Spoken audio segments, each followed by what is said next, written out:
हरियाणा की हर अपडेट के लिए बेल आइकन दबाएं और सब्सक्राइब करें एसटीवी हरियाणा न्यूज। नमस्कार, आप देख रहे हैं हरियाणा न्यूज और मैं हूं आपके साथ शुभेंदु सिंह। रुक कर लेते हैं सुपरफास्ट 100 का।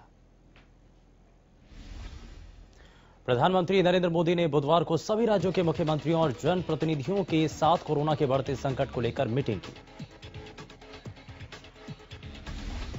पीएम मोदी ने सभी राज्यों को निर्देश दिया कि एक बार फिर टेस्टिंग, ट्रैकिंग और ट्रीटमेंट पर जोर देने की जरूरत है। महाराष्ट्र, पंजाब, केरल जैसे राज्यों में बढ़ रहे मामलों पर प्रधानमंत्री ने चिंता व्यक्त की।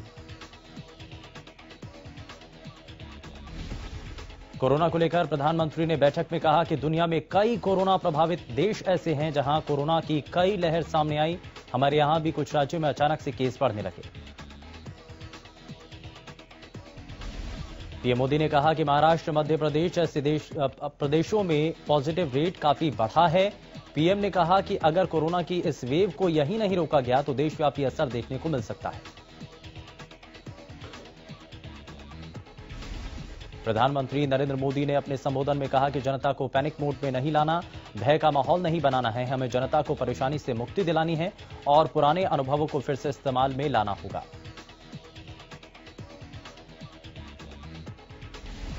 मुख्यमंत्रियों संघ बैठक में पीएम मोदी ने कहा कि टेस्ट, ट्रैक और ट्रीट को फिर से गंभीरता से लेना होगा। टेस्टिंग को बढ़ाना होगा। आरटी-पीसीआर टेस्ट की संख्या 70% से ऊपर लानी होगी।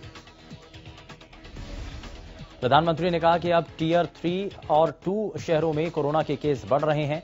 अगर इन्हें नहीं रोका तो गांवों में मामले बढ़ सकते हैं और फिर कोरोना को संभाल पाना मुश्किल होगा।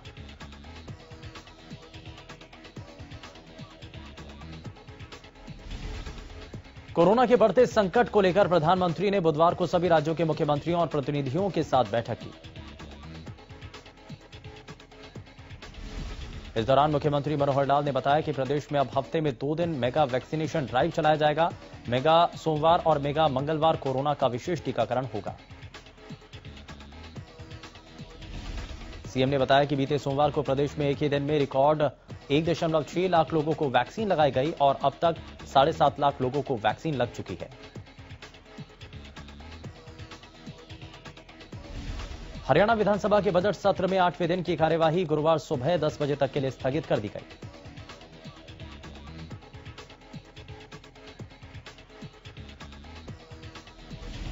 विधानसभा में बजट सत्र के 8वें दिन सदन में कांग्रेस विधायक रघुवीर खाद्यान ने किसानों का मुद्दा उठाया। उन्होंने कहा कि उनके जिले में किसानों की फसल प्राकृतिक आपदा से नष्ट हुई लेकिन उन्हें मुआवजा नहीं दिया जा रहा। कांग्रेस विधायक रघुवीर खाद्यान ने कहा कि इसके चलते किसान परेशान हैं, उन्हें कई मुश्किलों का सामना करना पड़ रहा है। इसके जवाब में कृषि मंत्री जेपी दलाल ने कहा कि जब भी ऐसी आपदा आती है तो डिप्टी कमिश्नर से रिपोर्ट तलब की जाती है। उनके मुताबिक कोई नुकसान नहीं, लेकिन इसे दोबारा चेक कराया जाएगा। सदन में कांग्रेस विधायक किरण चौधरी सरकार पर सवाल दागते हुए कहा कि बीपीएल के मानदंडों को संशोधित करने के लिए सरकार क्या विचार कर रही है।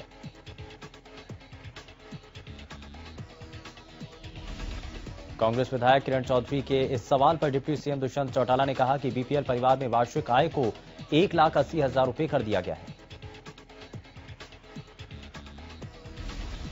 उन्होंने कहा कि बीपीएल मानदंडों को और संशोधित करने का कोई प्रस्ताव नहीं। डिप्टी सीएम ने कहा कि अगर आय 1,80,000 से ज्यादा हुई तो कार्ड रद्द कर दिया जाएगा। कांग्रेस विधायक किरण चौधरी और बीबी बत्रा ने एपीएमसी कमेटी से इस्तीफा दिया है। ये कमेटी एपीएमसी एक्ट में संशोधन के लिए बनाई गई थी। वहीं इस कमेटी में बीजेपी के 2 और जेजेपी का 1 विधायक शामिल है।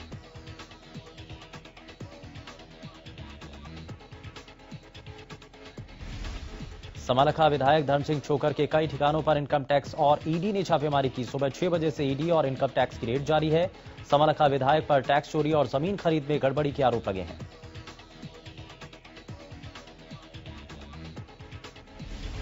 बीजेपी सांसद राम स्वरूप शर्मा की संदिग्ध परिस्थितियों में मौत हो गई। दिल्ली आवास पर बीजेपी सांसद राम स्वरूप शर्मा का शव फंदे से लटका मिला। हिमाचल के मंडी से सांसद थे राम स्वरूप शर्मा।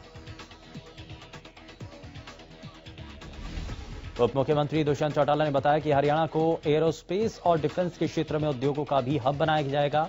इसके लिए एरोस्पेस एंड डिफेंस पॉलिसी बनाई जा रही है। पंचकुला में हरियाणा नागरिक उड्डयन विभाग और PhD chamber of commerce and industry की ओर से आयोजित एक कार्यक्रम के बाद पत्रकारों से बातचीत के दौरान डिप्टी सीएम ने कहा कि इस लक्ष्य को हासिल करने के लिए एक पॉलिसी बनाई जाएगी। इसके लिए हरियाणा के नागरिक उड्डयन विभाग के महानिदेशक की अध्यक्षता में नागरिक उड्डयन विभाग, एमएसएमई और विभाग, उद्योग विभाग के निदेशक और पीएचडी चैंबर ऑफ कॉमर्स के प्रतिनिधियों की कमेटी बनाई जाएगी। ये कमेटी अगले 15 से 20 दिन में स्टेक होल्डर्स से सुझाव लेकर पॉलिसी का ड्राफ्ट तैयार करेगी। डिप्टी सीएम दुष्यंत चौटाला ने यह भी बताया कि राज्य सरकार की कोशिश रहेगी कि 1 मई 2021 को एरोस्पेस एंड डिफेंस पॉलिसी बनकर तैयार हो जाए।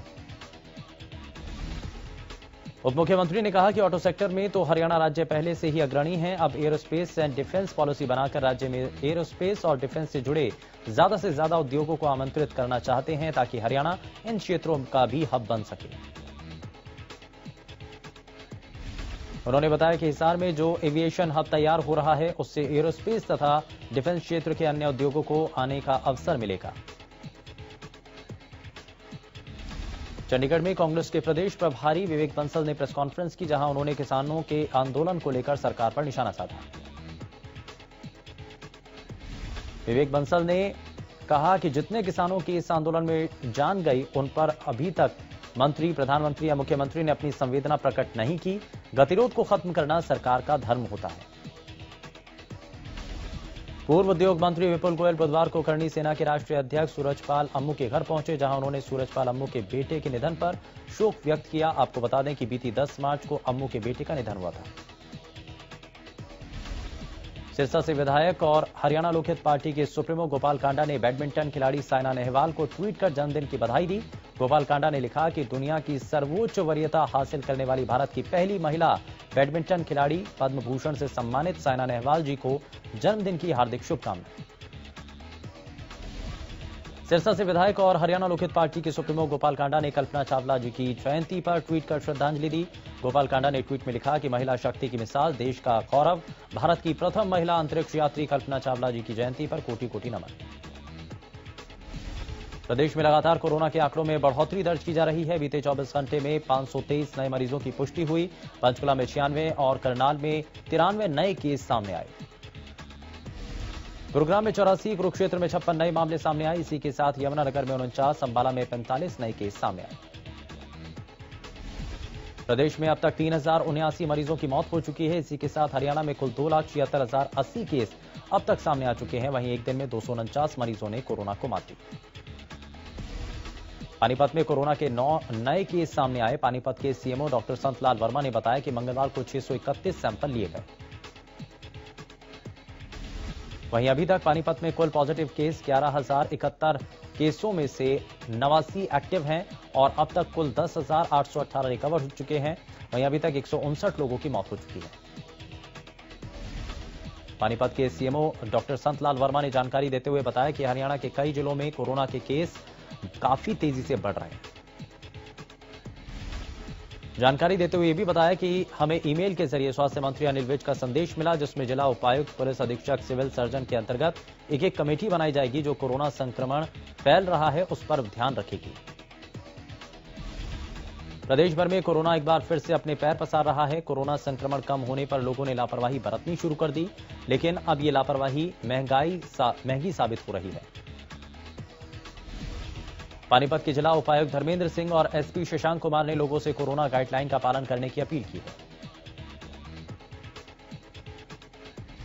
पानीपत के जिला उपायुक्त धर्मेंद्र सिंह ने कहा कि सरकारी विभाग के ही लोग कोरोना गाइडलाइन का पालन नहीं कर रहे, इसलिए उन्होंने सभी से अपील की कि कोरोना गाइडलाइन का पालन करें और कोरोना के बढ़ते संक्रमण को कम करें।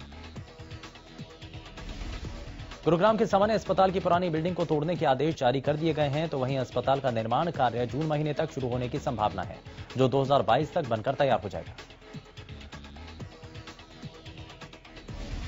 आपको बता दें कि सिविल लाइन स्थित सामान्य अस्पताल, जिसकी इमारत पूरी तरह जर्जर हो चुकी है, हालांकि यहां से अस्पताल को सेक्टर 10 में शिफ्ट कर दिया गया, लेकिन शहर की बढ़ती आबादी के बीच लगातार नए अस्पताल की मांग हो रही है, जिसके बाद स्वास्थ्य मंत्री और सीएम मनोहर लाल अस्पताल के निर्माण के आदेश दे चुके हैं, तो अब धरातल पर भी काम शुरू हो गया है। स्वास्थ्य विभाग की तरफ से पीडब्ल्यूडी को अस्पताल की पुरानी इमारत को तोड़ने के आदेश दिए गए, तो वहीं जून के महीने तक अस्पताल के निर्माण कार्य भी शुरू होने की पूरी संभावना है। चरखी दादरी नगर परिषद शहर में फैली गंदगी और सीवरेज ब्लॉकेज की समस्या से कुछ हद तक शहरवासियों को राहत दिलाने जा रहा है। इसके लिए शहर के अंदर चल रही सभी पशु डेयरियों को शिफ्ट किया जाएगा। शहर में चल रही पशु डेयरियों से पूरे दिन पशुओं का गंदगी वहां से निकलती रहती है। इस वेस्टेज को खाद बनाने में इस्तेमाल करने की जगह सीवर लाइन में बहाया जा रहा है। लाइनों में गंदगी की वजह से ये ब्लॉक हो रही हैं। यही कारण है कि इन डेयरियों के आसपास जितने भी सीवर मेनहॉल डाले हुए हैं, वहां सभी जगह ब्लॉकेज के कारण ओवरफ्लो है, जिससे ये दूषित पानी मेनहॉल से निकलकर सड़क पर फैल रहा है। नगर परिषद के ईओ मनोज यादव ने बताया कि शहर में फिलहाल करीब 22 पशु डेयरियां चल रही हैं। सभी का रजिस्ट्रेशन किया जा रहा है। इसके बाद इन्हें शिफ्ट किया जाएगा और उपलब्ध जमीन पर डेयरी संचालकों को मालिकाना हक भी दिया जाएगा। इसके बावजूद अगर कोई यहां अप्रूव्ड कॉलोनी में पशु रखेगा तो उनके ऊपर कानूनी कार्रवाई की जाएगी। सिरसा में हिसार से आई सीएम फ्लाइंग टीम और खाद्य विभाग की ओर से आज शहर के रानिया बाजार स्थित 3 अलग अलग जगह पर छापेमारी की गई। इस छापेमारी के दौरान टीम ने मावा, दूध, पनीर और दही सहित अन्य खाद्य वस्तुओं के सैंपल लिए। टीम द्वारा लिए गए सैंपलों की रिपोर्ट 7 से 14 दिन के बीच में आएगी। रिपोर्ट आने के बाद आगामी कार्रवाई अमल में लाई जाएगी। कुरुक्षेत्र पुलिस ने शातिर साइबर ठग को काबू किया, जिसने उपभोक्ता के खाते से मिनटों में 3.5 लाख रुपए उड़ा लिए।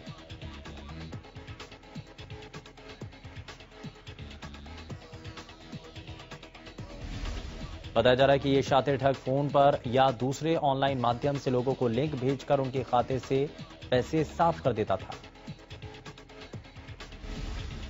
कुरुक्षेत्र के अतिरिक्त पुलिस अधीक्षक रविंद्र तोमर ने मामले की विस्तार से जानकारी देते हुए बताया कि आदर्श थाना कुरुक्षेत्र में एक उपभोक्ता ने ऑनलाइन लगभग 3.5 लाख रुपए ठगी का मामला दर्ज कराया था, जिसकी पड़ताल करते हुए एक व्यक्ति को गिरफ्तार किया गया, जबकि इसके अन्य साथी फरार हैं, जिनकी तलाश की जा रही है।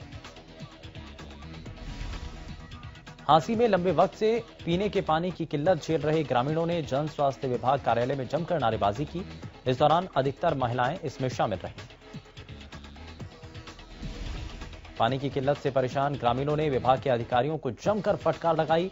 मामले को तूल पकड़ता देख एसडीओ राजेश कुमार खुद ग्रामीणों को सामने पहुंचे और उनकी समस्या के समाधान के लिए निरीक्षण का आश्वासन दिया। विभाग के अधिकारी की ओर से मिले आश्वासन के बाद ही ग्रामीणों का गुस्सा शांत हुआ। आपको बता दें कि भाटला गांव में लंबे वक्त से पेयजल किल्लत चल रही है। गांव में पानी पहुंचाने वाले नहर का साइज छोटा होने की वजह से टेल तक पानी नहीं पहुंच पाता, जिससे ग्रामीण परेशान हैं और हर साल गर्मियों का मौसम शुरू होते ही पानी की कमी विकराल रूप धारण कर लेती है। भिवानी की न्यू पार्क कॉलोनी के लोगों ने पीने के पानी की समस्या को लेकर प्रशासन के खिलाफ जमकर नारेबाजी की। लोगों ने बताया कि पिछले करीब 10 दिनों से कॉलोनी में पीने के पानी की सप्लाई नहीं हो रही, जिसको लेकर भारी परेशानी हो रही है।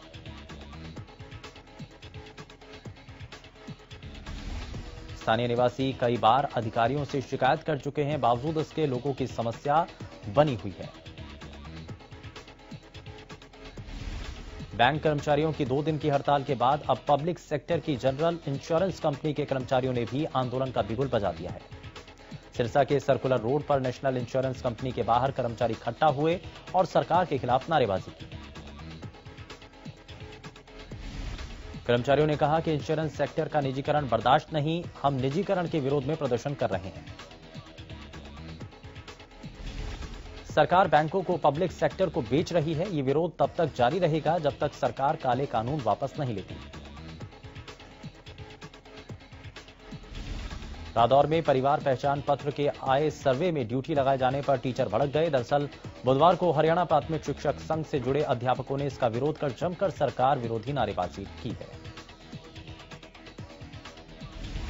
इस दौरान अध्यापकों ने इस काम को लेकर दिए जा रहे प्रशिक्षण का भी बहिष्कार किया, जिसके बाद इस काम से अपनी ड्यूटी कटवाए जाने की मांग को लेकर पंचायत अधिकारी अनुज मंढाण को एक ज्ञापन सौंपा गया।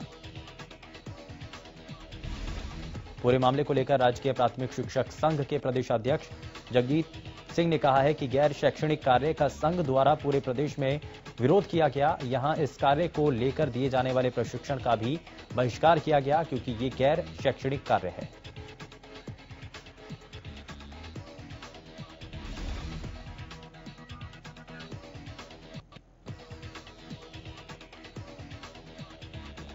किसानों की ओर से लगातार बीजेपी जेजेपी नेताओं के खिलाफ विरोध प्रदर्शन किया जा रहा है। इसी कड़ी में पिहोवा के सरकारी अस्पताल में कोरोना वैक्सीनेशन कार्यक्रम में बीजेपी पदाधिकारियों ने किसानों ने विरोध किया।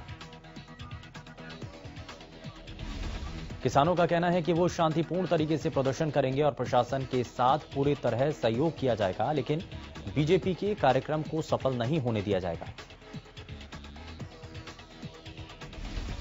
दिल्ली की सीमाओं पर जारी किसान आंदोलन का 112 दिनों से वो जारी है। तीनों कानूनों के खिलाफ किसानों का आंदोलन जारी है।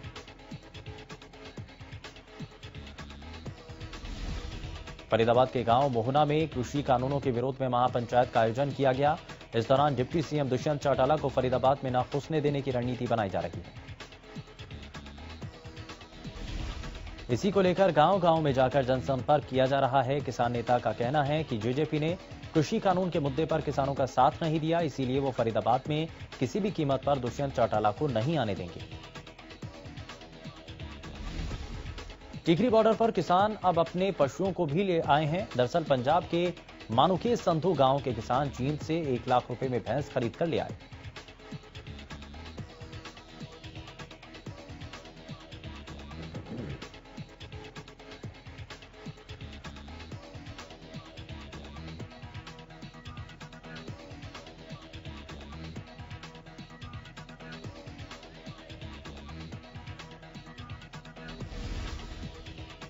अवैध शराब का कारोबार करने वालों पर शिकंजा कसने के लिए अंबाला पुलिस और एक्साइज विभाग पूरी तरह से अलर्ट है, जिसको लेकर पुलिस और एक्साइज विभाग जगह जगह छापेमारी कर अवैध शराब की तस्करी करने वालों पर कार्रवाई कर रहा है। इसी कड़ी में एक्साइज विभाग ने गुप्त सूचना के आधार पर कार्रवाई करते हुए अंबाला छावनी के गांव मनछोड़ा से अवैध शराब बेचने वाले एक व्यक्ति को शराब सहित काबू किया। कोहाना पुलिस ने रोहतक पानीपत नेशनल हाईवे पर चेकिंग के दौरान भैंसवान पुलिस नाके से एक पिकअप गाड़ी से 8 किलो गांजे के साथ 2 युवकों को गिरफ्तार किया। वित्त मंत्री निर्मला सीतारमण ने कहा कि सार्वजनिक बैंकों के निजीकरण के बाद भी सरकार अपनी पूरी जिम्मेदारी निभाएगी और इनके कर्मचारियों के हितों का पूरा ध्यान रखेगी। पूर्व वित्त मंत्री पी चिदंबरम ने कहा कि सरकार मानती है कि सप्लाई साइड सही करने से अर्थव्यवस्था ठीक हो, जबकि मांग बढ़ाने की जरूरत है। बजट में गरीबों की अनदेखी की गई। बाजारों में सोने की वायदा कीमत में मामूली तेजी देखी गई और चांदी के दाम स्थिर रहे। सोने की कीमत 0.2% बढ़कर 44,917 रुपए प्रति 10 ग्राम रहा, जबकि चांदी 66,950 रुपए प्रति किलोग्राम पर सपाट रही। सप्ताह के तीसरे कारोबारी दिन शेयर बाजार मामूली गिरावट पर खुला। सेंसेक्स 0.12% नीचे के साथ 50,305 के स्तर पर खुला। वहीं निफ्टी 0.17% नीचे 14,885 के स्तर पर खुला। भारतीय रेलवे के निजीकरण और उसे निजी हाथों में सौंपने को लेकर लगातार सवाल खड़े होते हैं। रेल मंत्री पीयूष गोयल ने लोकसभा में स्पष्ट किया कि रेलवे भारत की संपत्ति है, भारतीय रेल का निजीकरण नहीं होगा। इंग्लैंड ने T20 सीरीज के तीसरे मैच में भारत को 8 विकेट से हरा दिया। भारतीय टीम को सबसे बड़ा झटका तब लगा जब ऋषभ पंत आउट हुए।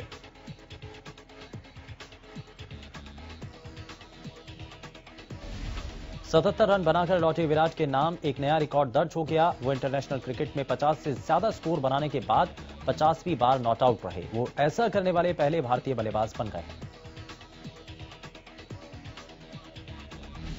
भारत के पेशेवर मुक्केबाजी स्टार विजेंदर सिंह कोविड-19 के कारण 1 साल से ज्यादा समय तक रिंग से दूर रहने के बाद 19 मार्च को रूस के अर्तेश लोप्सन के खिलाफ मुक्केबाजी मुकाबले में वापसी करेंगे। World champion PV Sindhu Swiss open final में मिली हार को भुलाकर बुधवार से शुरू हुए all England open badminton championship में सितारों की गैर मौजूदगी का फायदा उठाकर खिताब जीतने की कोशिश करेंगे। रियो ओलंपिक में भाग ले चुकी हॉकी स्टार पूनम रानी मलिक शादी के बंधन में बंध गई। पूनम ने हिसार के उमरा गांव से ओलंपिक तक का सफर अपनी मेहनत के बल पर पूरा किया।